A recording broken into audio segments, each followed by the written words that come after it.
முன்னாள் முதல்வர் எம்ஜிஆரின் 109வது பிறந்தநாள் விழா பொதுக்கூட்டம் மதுரை பித்தானியபுரத்தில் நடைபெற்றது. இதில் காமெடி நடிகர் கஞ்சா கருப்பு பேசினார். நீங்க வீடு கட்டுறீங்கன்னா ஒரு இடத்துல போய் ஈபி லைன் வாங்கணும்னா எவ்வளவு கட்டுவீங்க?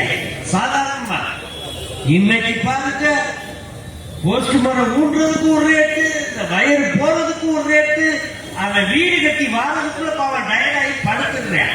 அந்த வீட்டுக்கு பாலை கட்ட முடியாது, பாலவே கட்ட முடியும். அப்படிப்பட்ட வேலைகள் பூரா இந்த திமுக அரசு பண்ணுது. இத கேட்டோம்னா கஞ்சா குற்றவாளி வைக்க சேர்க்கிறது பல பிரச்சனைகள் எல்லாம் கொஞ்சம் ஆச்சு. அதையெல்லாம் நான் சமாளிச்சு வந்துட்டு, ஏன்னா வீணா போன வடிவேலு அந்த என்ன சொல்றாங்க, உடஞ்சு சிதறி கிடக்குறாங்க, வரவே மாட்டாங்க. டேய், நாங்க இன்னைக்கு அடிச்சுக்குருவோம், எங்க பங்காளி சட்டை நாளைக்கு முடிச்சுட்டு நாங்க ஒண்ணு சேர்த்துக்குருவோம். நீ யாரு? நீ எப்ப ஏடிஎம்கே பேசுறியோ அப்பவே நாங்க ஜெயிச்சுட்டோம்டா. நீ ஆம குழந்தை வேண்டா, ஆம குழந்தை கட்சி.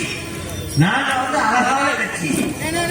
அம்மா எடப்பாடி ஆட்சியில் இருக்கும் போது 6000 ரூபாய் பணம் ஐயா ஸ்டாலின் ஐயா சொன்னாங்க. இப்ப அவர் 3000 ரூபாய் தான் கொடுத்துருக்காரு. இது என்ன நியாயம்? ஏன்னா மாமியா உடைச்சா மண் சட்டி, மரும உடைச்சா புண்சட்டி.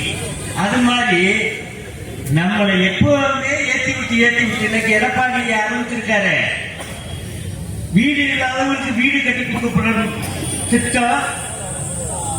பெண்களுக்கு எப்படி பசு பிரியோ அதே மாதிரி ஆண்களுக்கு பிரி வசதி, பசு பிரி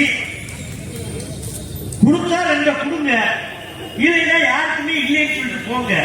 ஏன் போட்டு பாடாப்படுத்துறீங்க?